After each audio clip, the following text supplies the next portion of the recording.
อุ๊ยคน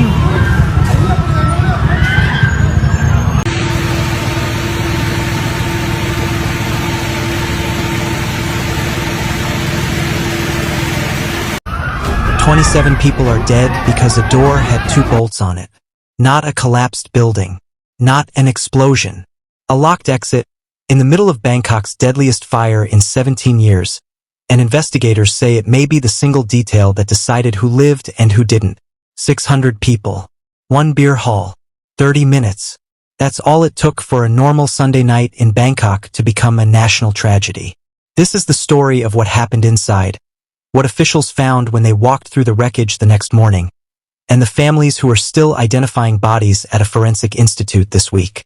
The place was called Rong Beer Na Ladprao, a beer hall in the northern part of the Thai capital, the kind of place packed with live music, cold drinks, and the noise of a city letting loose after a long week. It could hold up to 600 people on a good night. Nobody walking through those doors that Sunday believed it would be the last building some of them would ever enter. Shortly before midnight, the fire broke out. Within minutes, it stopped being a fire and became an inferno, tearing through the building fast. And the first thing it took wasn't the walls or the roof. It was the light. Survivors described the power cutting out almost immediately. One moment, there was music, laughter, the ordinary noise of a Sunday night. The next, total darkness. Thick black smoke filled the room, swallowing every exit sign, every familiar landmark people had used to walk in just minutes earlier. Hundreds of people who had been standing, dancing, drinking with friends seconds before were suddenly on their hands and knees, screaming for people they couldn't see 3 feet in front of them, unable to tell which direction led outside and which direction led deeper into the fire. Video filmed by first responders and shared online shows flames tearing through the front of the building, thick smoke pouring into the night sky as people ran from the entrance in a panic. It took firefighters roughly 30 minutes to bring the blaze fully under control. 30 minutes. That's the window that decided everything. By morning, the number stood at 27 confirmed dead. 63 more were rushed to hospitals across the city, 22 of them in critical condition, fighting for their lives in intensive care. Officials admitted that even identifying the dead had become its own devastating task.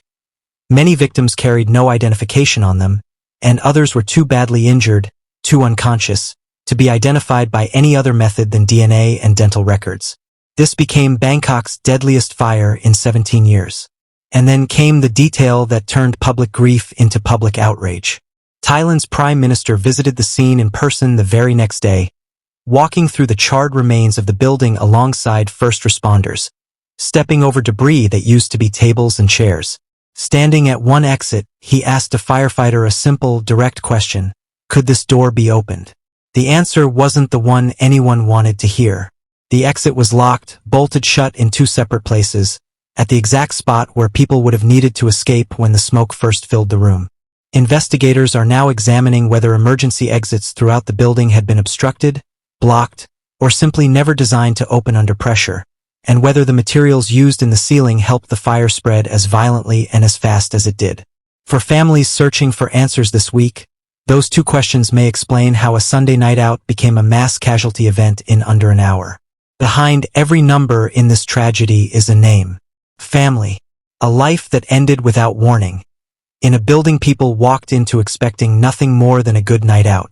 A mother named Nid stood at Bangkok's Institute of Forensic Medicine, wading through tears to identify the bodies of her daughter and her son-in-law.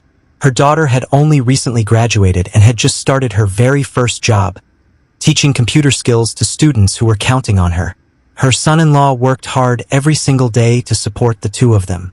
In the space of one night, both of them were gone, and their mother was left standing in a forensic institute instead of celebrating everything the 2 of them had just started building together.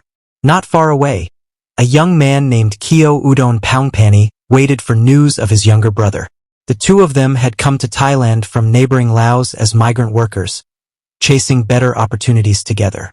His brother had been on duty at the bar that night, working behind the scenes, when the fire broke out around him. He never made it out either.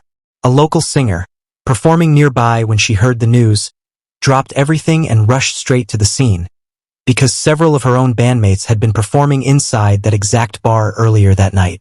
One of them died. 3 were hospitalized.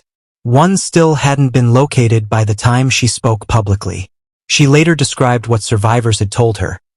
The moment the power died, the room went completely black, and the smoke made it almost impossible to find anyone else inside, even people standing right beside them just seconds earlier. This isn't the first time Bangkok has lived through a night like this, and that's what makes this story even harder to accept. In 2022, 14 people died in a fire at a music bar elsewhere in Thailand. And more than a decade before that, on New Year's Eve of 2009, a devastating fire tore through the Santika nightclub in Bangkok during an indoor fireworks display, killing dozens and injuring hundreds more.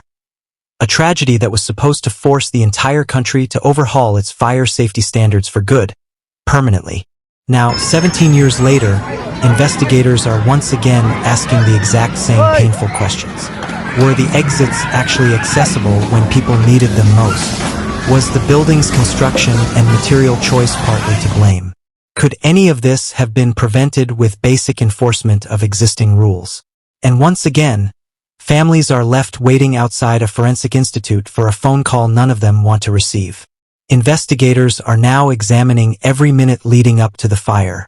Security camera footage, witness testimonies, and structural inspections are being reviewed in an effort to understand how a celebration transformed into one of the city's deadliest nighttime disasters. Fire experts believe that even a difference of a few seconds may have determined who escaped and who never had the chance. Survivors continue describing scenes of total confusion, with smoke filling the room so rapidly that visibility disappeared almost instantly. Many said they could hear people desperately calling for help, but were unable to locate doors through the darkness.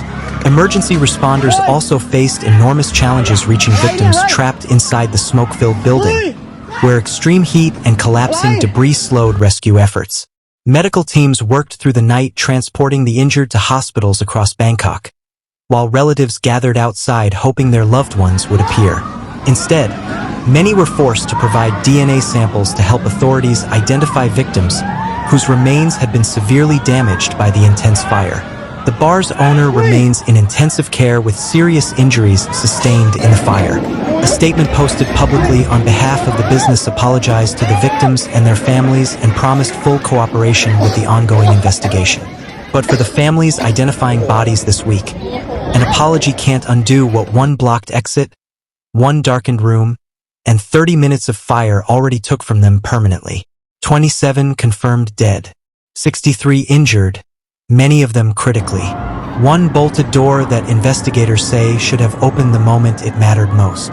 This is the story Bangkok will be asking hard questions about for a long time to come, and it's a story that echoes far beyond Thailand. In every city where a locked door or a blocked exit could turn any ordinary night out into exactly this. If this story moved you, share it, because these are the stories the world needs to actually hear, not just headlines that disappear after a single day. Subscribe for continuing coverage as the investigation into this tragedy unfolds.